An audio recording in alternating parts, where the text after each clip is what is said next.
یعنی پیٹ کے قریب ہاتھ ہیں یا انسان کی ٹانگیں ہیں، ان کی حفاظت کر۔ حفاظت سے کیا مراد؟ کہ ان کو شریعت کے خلاف استعمال نہ ہونے دے۔ وَلْتَذْكُرِ الْمَوْتَ وَالْبِلَا، اور موت کو یاد رکھنا، اور جو آخرت کی ارادہ کرتا ہے وہ دنیا کی زینت کو ترک کر دیتا ہے۔ تو نبی علیہ الصلوۃ والسلام نے 4 باتیں بتلائیں کہ جس شخص میں یہ 4 باتیں ہوں وہ اللہ تعالی سے حیا اتنا کرتا ہے جتنا حیا کرنے کا حق ہے۔ ان میں پہلی بات ان تحفظ الرأس وما وعى، انسان کے سر کے گرد کون کون سے اعضاء ہیں؟ سب سے پہلے تو انسان کا دماغ ہی ہے کہ سر نے گھیرا ہوا ہے اس کو، اور انسان کا دماغ ہی تمام خیالات کا منبع ہوتا ہے۔ اچھے اور برے سب خیالات دماغ میں ہوتے ہیں۔ تو اس کا مطلب یہ ہے کہ جو اللہ سے حیا کرنے والا ہوگا وہ اپنے دماغ میں برے خیال کو ٹکنے نہیں دے گا۔ نفسانی، شیطانی، شہوانی خیال اس کو دماغ کے اندر جما لینا، یہ اللہ رب العزت کے ہاں ناپسندیدہ ہے۔ تو اللہ تعالیٰ سے حیا کا مطلب یہ کہ ہمارے دماغ میں بھی کوئی خلاف شرع خیال نہ جمے۔ آ جانا برا نہیں ہے، لانا برا اور اس کا جمانا برا ہے۔ انسان کے دماغ کی مثال ایسے ہی ہے جیسے چوراہے کی، ہر طرح کی گاڑیاں آتی ہیں مگر آتی ہیں تو گزر جاتی ہیں۔ دماغ میں بھی خیال آئے تو گزر جائے، اس کو سوچو نہیں، اس کو دماغ میں ٹکنے نہ دو۔ اگر وہ دماغ میں ٹک گیا تو بندے کے لیے گراوٹ کا ذریعہ بن گیا۔ مثال ایسی ہے جیسے ایک پولیس والا چوک پہ کھڑا ہوتا ہے، اس کی ڈیوٹی یہ ہوتی ہے کہ دائیں طرف سے گاڑیاں آئیں تو ان کو بائیں بھیج دو اور بائیں طرف والیوں کو دائیں بھیجو، سامنے والوں کو پیچھے اور پیچھے والوں کو سامنے۔ وہ کسی گاڑی کو رکنے نہیں دیتا، اگر رک جائے تو اس سے پوچھ گچھ ہوتی ہے۔ تو انسان کا دماغ بھی چوراہے کی طرح اور ہماری مثال ایک پولیس والے کی طرح ہے۔ ادھر سے شیطان خیال ڈالے آگے، ادھر سے نفس خیال ڈالے آگے، چلاتے رہو۔ یہ خیال آتے رہیں گے، ان کے آنے کو روکا نہیں جا سکتا۔ جب تک شیطان زندہ ہے ہم اس سے مطمئن نہیں ہو سکتے، وہ لگا رہے گا۔ اور نفس بھی جب تک مطمئنہ نہیں بن جاتا وہ بھی انسان کے ذہن میں ایسی تمنائیں پیدا کرتا رہے گا۔ تو اس کا ایک ہی حل ہے کہ اس پر توجہ ہی نہ دے بندہ، اس کو دماغ میں نہ ٹکنے دے۔ ہمارے اکابر کی اصطلاح میں اس کو کہتے ہیں فکر کی گندگی۔ یہ جو ہوتے ہیں نا برے خیال ہر وقت ذہن میں رہنا، حتیٰ کہ نماز پڑھتے ہوئے بھی بری سوچیں ذہن میں، تو ان کو کہتے ہیں فکر کی گندگی۔ اور فکر کی گندگی ہمیشہ ذکر سے ہی ٹھیک ہوتی ہے۔ جب آپ کثرت کے ساتھ ذکر کریں گے تو سوچ پاک ہو جائے گی، اللہ کا دھیان رہے گا، نبی علیہ الصلوۃ والسلام کا دھیان رہے گا، اچھی باتوں کا دھیان رہے گا، گناہوں کا دھیان انسان کے دماغ سے نکل جائے گا۔ اور آج کل کے نوجوانوں کا سب سے بڑا مسئلہ سوچ کا ہے۔ کئی نوجوان نیک بننا چاہتے ہیں، سوچ کے آتا مجبور، پریشان ہے کہ جی ہم کیا کریں۔ دماغ میں ہر وقت گناہوں کا خیال رہتا ہے۔ اور واقعی انسان عبادت میں بھی اسی سوچوں سے نہیں جان چھڑا سکتا۔ میں جو سر بسجدہ ہوا کبھی تو زمین سے آنے لگی صدا، تیرا دل تو ہے صنم آشنا، تجھے کیا ملے گا نماز میں۔ نماز میں بھی کھڑے ہو کے ہم غیر کے بارے میں سوچیں تو نماز ہی کہاں رہی۔ اس لیے اپنی سوچ کو پاک کرنا انتہائی ضروری ہے۔ فتنے 2 طرح کے ہیں، یا جمال کے یا مال کے. تو کچھ لوگوں کے لیے مال فتنہ، کچھ کے لیے جمال فتنہ. عام طور پر نوجوانوں کے لیے جمال فتنہ، وہ اسی میں ہی ہے.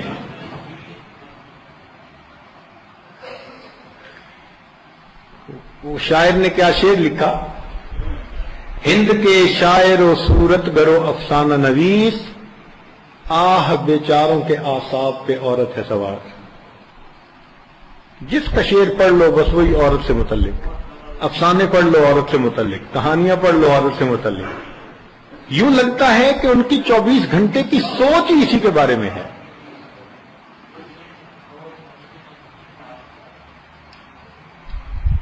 اور کچھ لوگوں کے لیے مال فتنہ.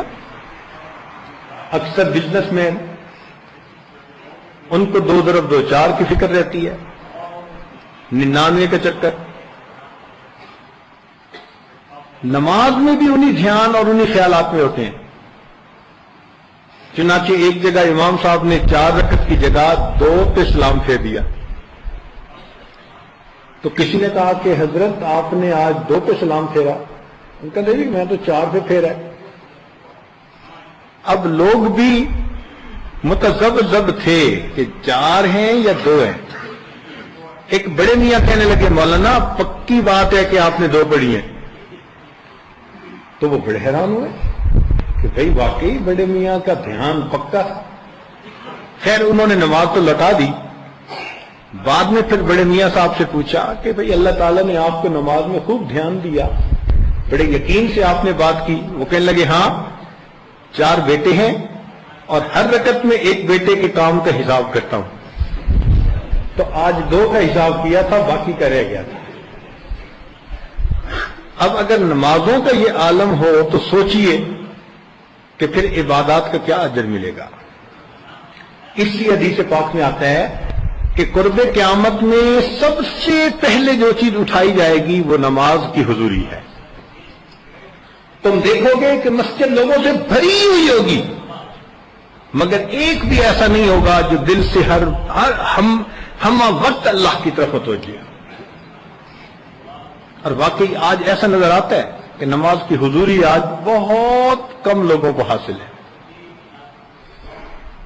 ورنہ قرآن سنایا جا رہا ہوتا ہے، پیچھے اپنی سوچوں میں لگے ہوئے ہوتے ہیں.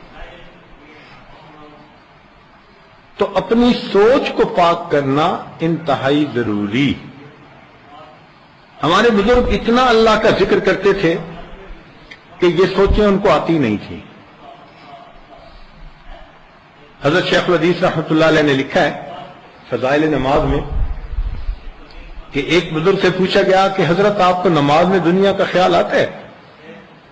تو انہوں نے جواب دیا نہ نماز میں آتا ہے نہ نماز کے علاوہ آتا ہے. سوچ اتنی پاک ہو جاتی ہے بندے کی. اور ان خیالات کا تعلق 3 چیزوں سے ہے. ان خیالات کا تعلق 3 چیزوں. حضرت خواجہ عبد الخالق غیدوانی، حضرت خواجہ ابو الحسن خرقانی رحمۃ اللہ علیہ سے کسی نے یہ کوشچن پوچھا کہ حضرت یہ وساوس پیدا کیوں ہوتے ہیں؟ تو انہوں نے جواب دیا کہ وساوس کا تعلق 3 چیزوں کے ساتھ ہے. پہلی چیز کہ نگاہ پاک نہیں ہوتی. جتنی نگاہ ناپاک ہوگی اتنے وساوس زیادہ. اور واقعی نماز یعنی انسان کے لیے آج نگاہوں کی پابندی کرنا مشکل ہوتا جا رہا ہے. خوش نصیب ہے وہ جو آج کے دور میں بھی اپنی نگاہوں کو نیچے رکھتے ہیں، غیر محرم سے بچتے ہیں. مگر یہ بنیاد ہے. جب تک آنکھ کی حفاظت نہیں ہوگی اس وقت تک دماغ کے خیالات درست نہیں ہوں گے. جیسے کمرے کا ایک روشن دان کھلا رہے تو اندر مٹی جاتی ہے، اسی طرح آنکھ ادھر ادھر رہے تو دماغ کے اندر پالیوشن چلی جاتی ہے. آج دنیا باہر کے لیے تو پالیوشن کنٹرول کے لیے ڈپارٹمنٹ بنا دیتی ہے، تو بھائی اندر کے پالیوشن کنٹرول کے لیے بھی کچھ ہم نے کیا.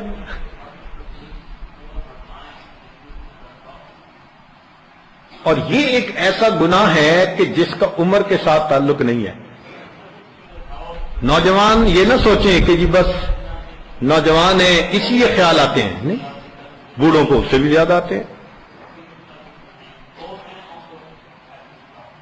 چنانچہ ایک مرتبہ ایک قریبی علاقے کے ذمہ دار تھے، حاجی صاحب کے نام سے مشہور تھے، ذی حیثیت تھے اور اللہ کے نام پہ خوب خرچ کرتے تھے. عمر ان کی کہیں 90 کے قریب تھی. یہ بال بھی ان کے سفید ہو گئے تھے، بویں بھی سفید ہو گئی تھی. ایک دن ملنے کے لیے آئے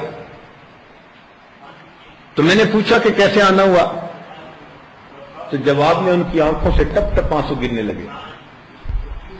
مجھے بڑی حیرانی ہوئی، چونکہ علاقے کی بڑی ریسپیکٹڈ پرسنالٹی تھے وہ. میں نے پوچھا خیریت تو ہے؟ کہنے لگے نمازیں پڑھتا ہوں، نیکی کرتا ہوں، دین پہ چلتا ہوں، کسی کبیرہ گناہ میں مرتکب نہیں ہوا.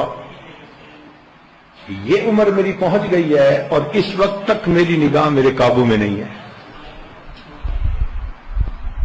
پوری زندگی میں صرف ایک یہ گناہ ہے جس کو میں چھوڑنے سے عاجز آ چکا. اور یہ بھی نہیں کہنے لگے کہ میرے اندر کوئی اب طاقت بڑی ہے کہ جو مجھ سے سنبھالی نہیں جاتی. میرے اندر وہ قوت ہی نہیں رہی. 85 سال کی عمر بڑی عمر ہوتی ہے. تو کہنے لگے میں محسوس کرتا ہوں کہ جتنا میں کمزور ہوتا جا رہا ہوں یہ ہوس اتنی بڑھتی جا رہی ہے. تو معلوم ہوا کہ اس کا تعلق عمر کے ساتھ نہیں ہے. چنانچہ کچھ عرصے پہلے کی بات ہے، ہمارے ایک نوجوان دوست ہیں، بزنس کرتے ہیں. کہنے لگے کہ حضرت مجھے اپنے کام کے لیے چائنا جانا پڑا. مجھے اندازہ نہیں تھا. جب وہاں دفتر پہنچے میٹنگ کے لیے تو پتہ چلا کہ وہ ڈائریکٹر بھی عورت ہے، اس کی سیکرٹری بھی عورت ہے، اور میٹنگ انہوں نے کرنی ہے. کہنے لگا ایک دفعہ تو میں ذرا گھبرا سا گیا کہ یہ میں کیا کروں، چلا جاؤں واپس. پھر سوچا کہ سودا کیا ہے، بزنس ہے، سارے گروپ نے مجھے بھیجا ہے یہاں اور مجھے ان سے کنٹینر کی ڈیٹیل اور یہ ساری اسپیسیفکیشن وغیرہ کرنی ہے، تو میں اپنا کام کرتا ہوں. کہنے لگا کہ ایک ایئر کنڈیشن کمرے میں 4 گھنٹے میں نے ان کے ساتھ میٹنگ کی، ایک ایک ڈیٹیل طے کی. قسم کھا کر کہہ سکتا ہوں ان دونوں میں سے کسی کا چہرہ نہیں دیکھا.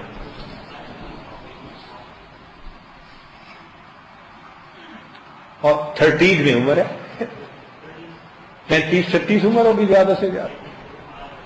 تو 36 سال کا نوجوان محنت کرتا ہے تو آنکھ کا ایسا پرہیز حاصل کر لیتا ہے، اور محنت نہیں کرتا تو 85 سال کا بوڑھا بھی عاجز آ جاتا ہے.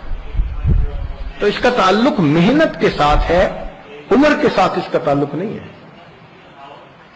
اس لیے محنت کرنی پڑے گی کہ ہماری نگاہ پاک ہو، سوچ پاک ہو جائے. ہمارے اکابر فرماتے تھے، عطا ابن زید رحمۃ اللہ نے فرمایا کہ تم عورتوں کی پشت کی طرف بھی مت دیکھا کرو. عورتیں جا رہی ہوتی ہیں نا، یعنی کسی عورت کی بیک سائڈ سے بھی اس کے کپڑوں کو مت دیکھو. اتنی احتیاط. حسان بن ابی سنان رحمۃ اللہ علیہ ایک بزرگ تھے. ایک مسجد میں نماز پڑھاتے تھے اور وہ بازار کی مسجد تھی، تو آتے جاتے وہاں عورتیں بھی ہوتی تھیں.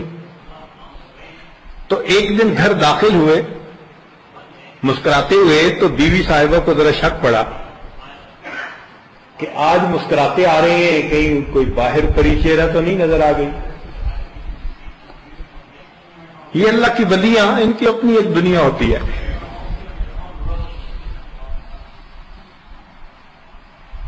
تو جب وہ گھر میں داخل ہوئے تو اس نے کہا کہ قسم اٹھا کر بتاؤ کہ تم نے راستے میں کیا دیکھا. قسم اٹھا کر بتاؤ کہ تم نے راستے میں کیا دیکھا. انہوں نے قسم اٹھا کر کہا کہ مسجد سے لے کر گھر تک کے راستے میں پاؤں کے انگوٹھوں کے سوا کچھ نہیں دیکھا. قل للمؤمنین یغضوا من ابصارہم. اتنی نیچی نگاہ رکھی پورا راستہ کہ فرمانے لگے میں نے پاؤں کے انگوٹھوں کے سوا کچھ نہیں دیکھا. تو حفاظت کرنے والے یوں نگاہوں کی حفاظت کر لیتے ہیں. مگر اس پر اجر بڑا ہے کہ ایک آدمی بدنظری کر سکتا ہو مگر اللہ رب العزت کے ڈر کی وجہ سے وہ نہ کرے تو ہر نظر روکنے پر اللہ قیامت کے دن اس کو اپنا دیدار عطا فرمائے. اجر بہت بڑا ہے.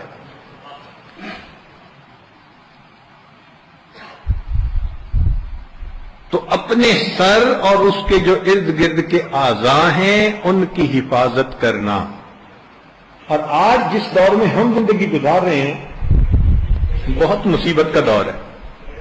ہمارے اکابر اپنے تقوی کے باوجود اس دور میں پیدا ہونے سے اللہ کی پناہ مانگا کرتے تھے اور ہم اپنی کمزوریوں کے ساتھ اس دور میں زندہ ہیں. پہلے وقتوں میں بے پردگی کے اتنے مواقع نہیں ہوتے تھے. اول تو عورتیں گھر سے نکلتی نہیں تھیں، نکلتی تھی تو پردے کے ساتھ نکلتی تھی. اور آج تو ایسے ایسے مواقع ہیں کہ انسان حیران ہوتا ہے. چنانچہ اخبار اٹھا کے دیکھ لیجئے تو عورت کی تصویریں،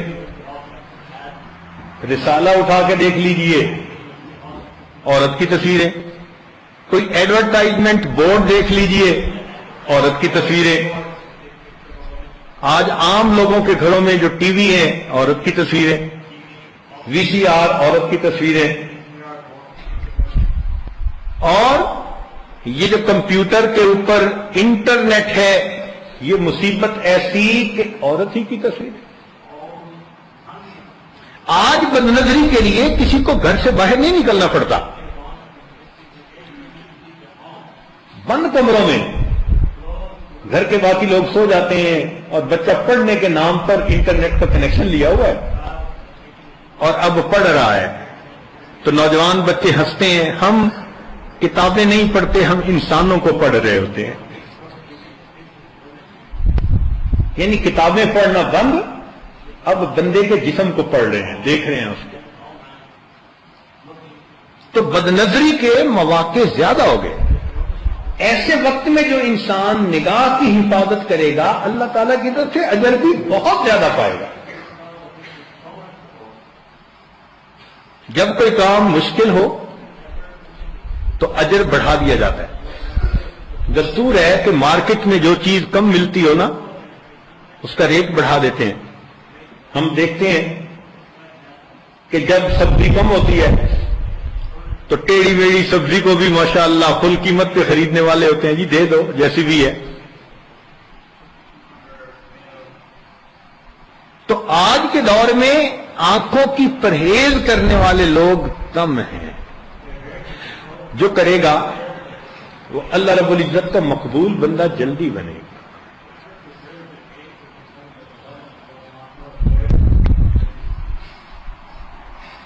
سعید بن المسیب رحمۃ اللہ علیہ سے کسی نے کہا کہ حضرت نگاہوں کو فریب کتنا؟ فرمانے لگے کہ غیر محرم عورت کے چہرے تو کیا دیکھنا، میں ظالم حکمرانوں کے چہروں کو بھی نہیں دیکھتا، حکمرانوں کے چہروں کو نہیں دیکھتا کہ یہ ظالم لوگ ہیں. اللہ اکبر کبیرہ. تو بہرحال آنکھوں کی حفاظت کرنا یہ حیا ہے اور آنکھوں کی حفاظت نہ کرنا یہ بے حیائی ہے. تو نبی علیہ السلام نے فرمایا کہ تم اللہ سے حیا کرو. اور یہ ایک نظر کبھی کبھی انسان کے لیے بربادی کا سبب بن جاتی ہے. ایک نظر. ابن جوزی رحمۃ اللہ نے واقعات لکھے ہیں. ایک نظر بری ڈالنے کی وجہ سے ایک بندہ حفظ قرآن بھول گیا. ایک نظر بری ڈالنے کی وجہ سے ایک مؤذن حرام پہ موت مرا. ایک دفعہ ساجد نے حضرت مرشد عالم رحمۃ اللہ علیہ سے یہ سوال کیا کہ حضرت ایک نظر دیکھنے میں تو چھوٹا سا عمل نظر آتا ہے لیکن اس پر ایمان سے محرومی یہ بہت بڑی سزا. تو سمجھنے کے لیے میں نے پوچھا، حضرت فرمانے لگے کہ اصل وجہ یہ ہے کہ دوسرے یعنی غیر محرم کو للچائی نظر سے دیکھنا یہ اللہ رب العزت کی غیرت کا معاملہ ہے. اللہ تعالیٰ کو غیرت آتی ہے. پھر حدیث پاک پڑھی کہ نبی علیہ السلام نے فرمایا انا اغیر الناس واللہ اغیر منی. نبی علیہ السلام نے فرمایا میں انسانوں میں سب سے زیادہ غیور ہوں اور اللہ تعالیٰ مجھ سے بھی زیادہ غیور ہے. اللہ کو غیرت آتی ہے کہ یہ میرے حکم کو توڑ کر غیر کو للچائی ہوئی نظر سے دیکھتا ہے، اس لیے اس چھوٹے عمل کو جو ظاہر میں نظر آتا ہے اللہ تعالیٰ اتنی بڑی سزا دیتے ہیں. اللہ تعالیٰ سے توفیق مانگنی چاہیے، دعا مانگنی چاہیے کہ اللہ ہماری نگاہوں کو پاک فرما دیجیے. پھر فرمایا کہ سماعت کان، اپنے کانوں کو خلاف شرع باتوں سے ہم بچائیں، غیبت سے بچائیں یا موسیقی سے بچائیں. آج کل تو یہ موسیقی اتنی عام ہوتی جا رہی ہے کہ مسجدوں کے اندر سننے کو ملتی ہے. نماز پڑھ رہے ہیں اور ایک مصلی صاحب کے جیب میں ٹیلی فون بجتا ہے اور اس پر انڈیا کا گانا لگا ہوتا ہے. ہم ایک مرتبہ بیت اللہ کے دروازے پر کھڑے تھے اور سارے لوگ ان پر گریہ طاری تھا. اللہ کی شان، ایک نوجوان وہ بھی وہیں آیا اور بیت اللہ سے لپٹ کے دعا مانگنے کے لیے آیا اور اس کی جیب سے وہ ٹیلی فون کی آواز آئی اور بالکل باقاعدہ گانے کا پورا بول بولنے والے نے بولا. میں حیران، یا اللہ، بیت اللہ کے دروازے پر گانوں کے بول طواف کرتے ہوئے سنتے ہیں. تو سیل فون کے اندر میوزک کا لگانا حرام، گانے کا بول لگانا حرام، 100% گناہ ہے یہ. اور پھر اگر یہ میوزک بیت اللہ کے قریب بجے گی تو پھر اور زیادہ گناہ، اس کی اور زیادہ سزا ہو جائے گی. اس لیے خاص طور پر سیل فون پہ کبھی بھی کوئی ایسی ٹون نہیں لگانی چاہیے جو میوزک کے اندر آتی ہے. سمپل ٹیلی فون کی بیل ہے، معروف ہے، سب لوگ پہچانتے ہیں، اسی کو لگائیں اور والیوم اس کا ذرا کنٹرول رکھیں کہ لوگوں کو تکلیف نہ ہو. لیکن کفر تو یہ چاہتا ہے نا کہ مسلمانوں کے اندر یہ حرام چیز بڑھتی چلی جائے، اس لیے اس نے جان بوجھ کے یہ ساری چیزیں. اور اللہ کی شان دیکھو، بندے کو پتہ بھی نہیں ہوتا. اب کسی نے کال کی تو وہ ہولڈ پہ ہے تو ہولڈ پہ اس کو گانا سنائی دے رہا ہے. خود بندے کو پتہ ہی نہیں کہ میرے فون پہ کیا ہے اور کیا نہیں. یہ کمپنیاں خود بھر دیتی ہیں. چنانچہ ہم نے ایک مرتبہ کسی کو فون کیا تو آگے میوزک، بڑے حیران، یہ تو 5 وقت کا نمازی آدمی ہے. اس کو کہا اللہ کے بندے آپ نے فون میں کیوں؟ اس نے کہا مجھے تو پتہ ہی ہے حضرت. نہیں پتا تو بھائی پتہ کرو. پھر دوسرے نے اس نے فون کیا کہ جی ٹیلی فون کمپنی نے خود بخود اس میں میوزک ڈالی. اب بتاؤ، کسی دفتر فون کریں، کسی بندے کو فون کریں، میوزک سننے کو مل رہی ہے. اتنی عام ہوتی جا رہی ہے، یہ شیطانیت اتنی بڑھتی جا رہی ہے. اور جو سننے والے ہیں وہ تو کہتے ہیں موسیقی روح کی غذا ہے. یہ عذاب ہے. نبی علیہ الصلوۃ والسلام نے فرمایا میں موسیقی کے آلات توڑنے کے لیے دنیا میں مبعوث کیا گیا ہوں. چنانچہ نبی علیہ الصلوۃ والسلام نے ایک جگہ کہیں بانسری کی آواز سنی تو آپ صلی اللہ علیہ وسلم نے کانوں میں انگلیاں ڈالی. عمر لانوں نے بھی ایک مرتبہ ایسے ہی کیا. ایک حدیث پاک کا مفہوم ہے کہ موسیقی انسان کے دل میں زنا کا بیج بو دیتی ہے. اس لیے جو لوگ موسیقی کے زیادہ رسیہ ہوتے ہیں وہ فحش کاموں سے نہیں بچ سکتے. محمد بن المنقدر رحمۃ اللہ علیہ فرماتے تھے کہ جو لوگ دنیا میں گانا نہیں سنتے ہوں گے ان لوگوں کو اس کے بدلے قیامت کے دن فرشتے اللہ کی حمد سنایا کریں گے کہ یہ دنیا میں گانا نہیں سنتے تھے، فرشتے اللہ کی حمد سنائیں گے. سبحان اللہ. جزاء من جنس العمل. تو اپنے کانوں کو ایسے. اور آج کل ایک اور نئی مصیبت آ گئی ہے کہ بنانے والوں نے کچھ نعتیہ قسم کے اشعار موسیقی کے ساتھ بنا دیے. اللہ اکبر کبیرہ. اب عام آدمی سمجھتا ہے میں قوالی سن رہا ہوں، اور وہ قوالی کہاں، وہ تو گانا ہوتا ہے. اور رمضان المبارک کے اندر روزے کے ساتھ گھروں میں عورتوں نے قوالی لگائی ہوتی ہے اور موسیقی سن رہی ہیں. اس موسیقی کی قطعاً اجازت نہیں ہے. الفاظ بدل لینے سے موسیقی جائز تھوڑا ہو جائے گی. تو ایسی کوئی بھی چیز جس میں کہ موسیقی ہو اس سے پرہیز فرض ہے.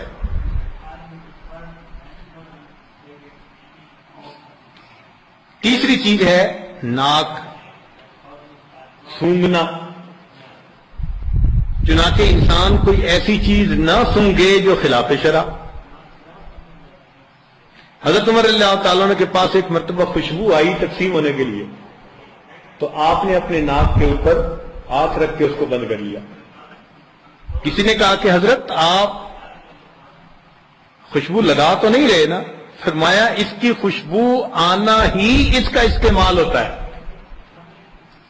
تو میں یہ بھی نہیں چاہتا کہ پڑی ہوئی خوشبو جو ہے وہ میرے ناک میں آئے. اتنا بچتے تھے. اس لیے حدیث پاک میں آتا ہے کہ جو عورت پھیلنے والی خوشبو لگا کر نکلے اور راستے میں غیر محرم مرد اس کو سونگیں تو ایسی عورت ایسی ویسی ہے.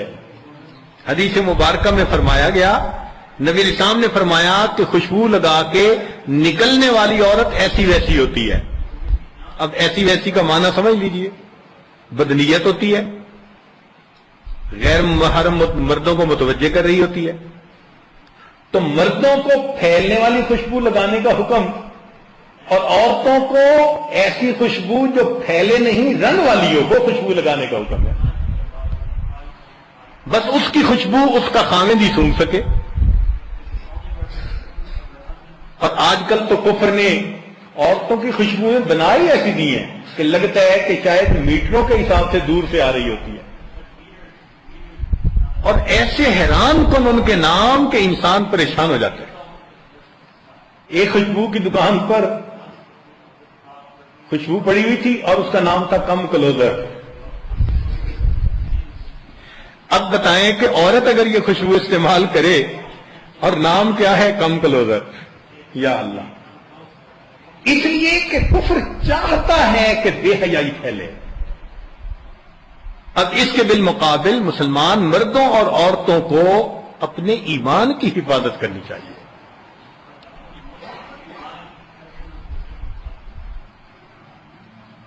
ابو موسیٰ اشعری رحمۃ اللہ علیہ فرماتے تھے کہ مردار کی بو سونگنا میری نظر میں غیر محرم کی خوشبو سونگنے سے زیادہ بہتر ہے. اور چوتھی چیز ہے زبان، جو سر کے گرد ہے. زبان کی بھی حفاظت کرے انسان. اس کو اللہ رب العزت کے دین کی دعوت میں، اللہ کے ذکر میں، قرآن کے پڑھنے میں استعمال کرے. اور کئی مرتبہ یہ زبان غیبت میں استعمال ہوتی ہے، لایانی میں استعمال ہوتی ہے، اور انسان کے لیے یہ پکڑ کا ذریعہ بنتی ہے.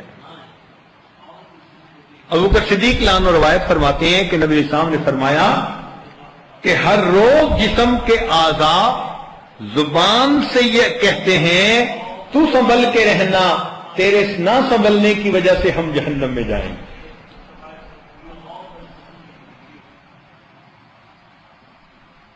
جرمہ صغیر و جرمہ کبیر، ہے تو یہ زبان چھوٹی سی، لیکن اس زبان سے جو جرم ہوتا ہے وہ بہت بڑا ہوتا ہے۔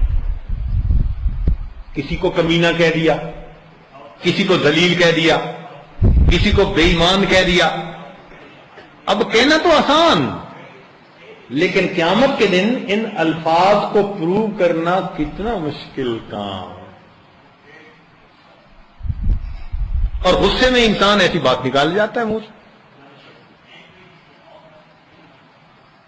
چنانچہ یونس بن عبید رحمت اللہ علیہ فرماتے تھے کہ انسان کے تقوی کا اندازہ اس کی گفتگو سے ہوا کرتا ہے۔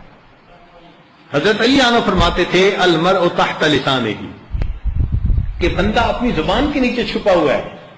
فرمایا کرتے تھے کہ جب تک کوئی نہ بولے نہیں پتہ چلتا یہ عالم ہے یا جاہل ہے، جیسے ہی بولے گا فرمایا تم بات کرو پہچانے جاؤ گے۔ بات سے ہی پتہ چل جاتا ہے کہ اس کی اوقات کیا ہے۔ تو اپنی زبان کا صحیح استعمال۔ ابو حیان تمیمی رحمت اللہ علیہ فرماتے تھے کہ انسان کو چاہیے کہ اپنے قدموں سے زیادہ زبان کو صحیح طرح استعمال کر لے، کہ زبان سے نقصان زیادہ ہوتا ہے انسان کا۔ اور آج یہ زبان ہی ہے جو سب سے زیادہ گناہ میں ملوث ہو رہی ہے۔ ادھر ادھر تعلقات اور اوپر سے یہ سیل فون، یہ چھوٹا سا ایک ایسا اسلحہ ہے شیطان کا کہ انسان کی تاریخ میں شیطان کو اتنا نقصان دینے والا اسلحہ کبھی نہیں ملا جو یہ سیل فون کی شکل میں آ گیا۔ میرے بس میں ہوتا تو میں تو سیل فون پکڑنا عورتوں کے لیے حرام ہی کر دیتا، کیا کروں، مجبور ہے۔ اتنا نقصان دہ ہے یہ سیل فون۔ استعمال بھی بعض لوگوں کو کرنا ضروری کہ بزنس کرنا ہوتا ہے، مگر شیطان اس کا غلط استعمال زیادہ کروا دیتا ہے۔ گھنٹوں باتیں ہو رہی ہیں، اور اب تو پھر اس کے لیے آسانیاں بھی ساری، کہ کسی عورت کو سیل فون خریدنا بھی نہیں پڑتا، بات کرنے والے سیل فون پہنچا دیتے ہیں، نمبر بھی مل گیا، سم بھی مل گئی، اور پھر کریڈٹ بھی اس کو نہیں ڈلوانا پڑتا، وہ بھی فون سے فون میں منتقل۔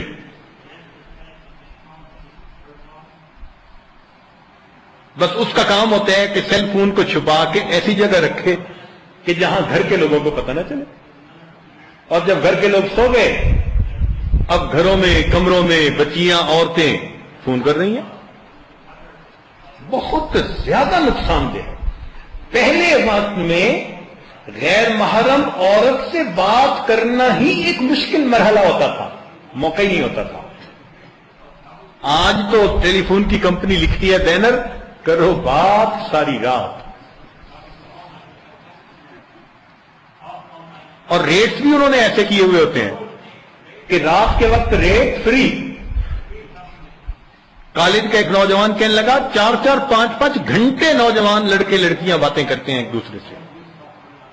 اس لیے آج کل اسکولوں کالجوں میں جب صبح کے وقت پروفیسر جاتے ہیں تو اکثر طلباء ان پہ اونگ طاری ہوتی ہے۔ تو اس سیل فون کی مصیبت سے بہت بچنے کی ضرورت ہے۔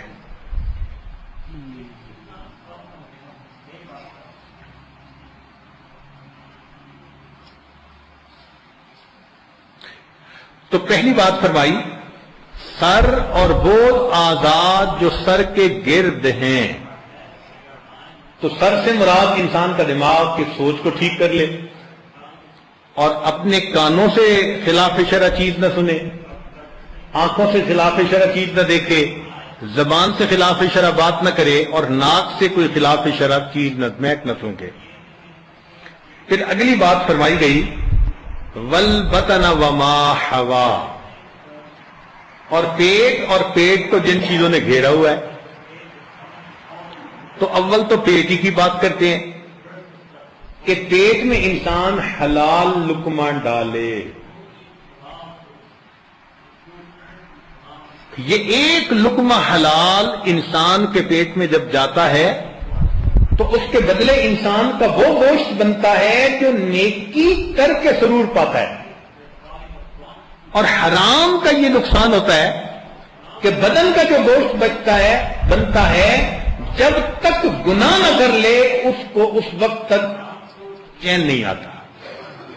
اس لیے جو چاہتا ہے کہ میں خود نیک بنوں، میری اولاد نیک بنے، وہ خود بھی حلال کھائے، گھر والوں کو بھی نیک. ہمارے اکابر حلال کے کھانے میں بہت محنت کرتے تھے، بہت زیادہ محنت. مشتبہ لقمے سے اتنا بچتے تھے کہ ہم آج حرام لقمے سے اتنا نہیں بچتے. ہماری اکثر کیفیتیں حرام لقمہ پیٹ میں پہنچنے کی وجہ سے ختم ہوتی ہیں. قبض کی کیفیت ہوتی ہے، نماز کو دل نہیں کرتا، تلاوت کو دل نہیں کرتا. یہ جو نیکی کو دل نہیں نہ کرتا، یہ اسی کی مصیبت ہوتی ہے. نماز پڑھ لی تو دعا مانگنے کو دل نہیں کرتا. تو پیٹ میں حلال لقمہ جانا انسان کے لیے فائدے کا سبب ہے. اللہ تعالیٰ ارشاد فرماتے ہیں یا ایھا الرسل کلوا من الطیبات واعملوا صالحا. مفسرین نے اس آیت سے یہ نتیجہ نکالا کہ چونکہ پہلے حکم ہے کلوا من الطیبات اور پھر فرمایا واعملوا صالحا، اس کا مطلب ہے کہ کلوا من الطیبات پہ جو عمل کرے گا اللہ اس کو واعملوا صالحا پہ بھی عمل کی توفیق عطا فرمائے. حدیث مبارکہ میں ایک بندہ بیت اللہ کا غلاف پکڑ کے دعا مانگتا ہے، رو رو کے دعا مانگ رہا ہے. اس کی غذا حرام کی، لباس حرام کا. فرمایا اس کی دعا قبول کیسی ہو سکتی ہے؟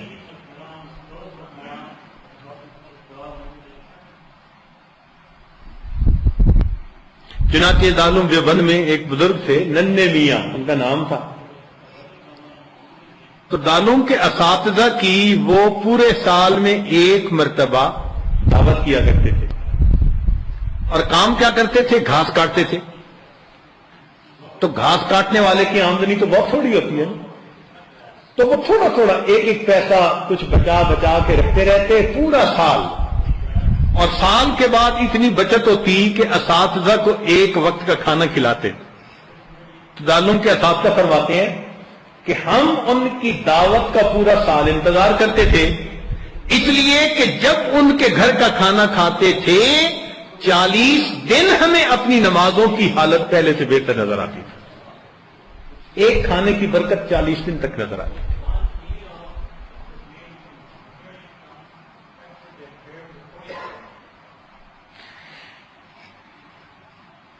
اس لیے ایک حدیث پاک ہے کہ سب سے پہلے پیٹ آزمائش میں مبتلا ہوتا ہے.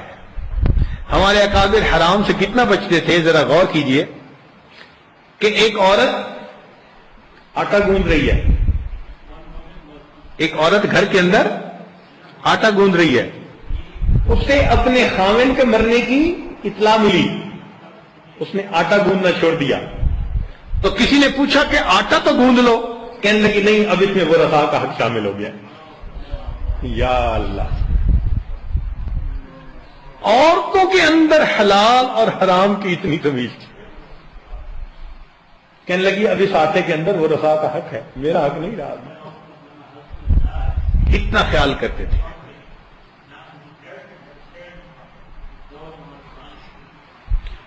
پیٹ کے ساتھ انسان کی شرمگاہ، اس کا صحیح استعمال. چنانچہ نبی علیہ السلام نے ارشاد فرمایا کہ جو شخص مجھے 2 چیزوں کے ٹھیک استعمال کی ضمانت دے دے، میں اس کو جنت میں گھر دلانے کی ضمانت دیتا ہوں. یہ بات معمولی نہیں ہے. اللہ کے پیارے حبیب صلی اللہ علیہ وسلم فرما رہے ہیں کہ جو شخص مجھے 2 چیزوں کے صحیح استعمال کی ضمانت دے دے. کیا 2 چیزیں؟ ما بین لحیہ و ما بین رجلیہ، جو 2 جبڑوں کے درمیان یعنی زبان اور 2 رانوں کے درمیان یعنی انسان کے پشیدہ اعضاء، ان 2 کو جس نے صحیح استعمال کیا، اللہ کے حبیب صلی اللہ علیہ وسلم فرماتے ہیں میں اس بندے کو جنت میں گھر دلانے کی گارنٹی دیتا ہوں۔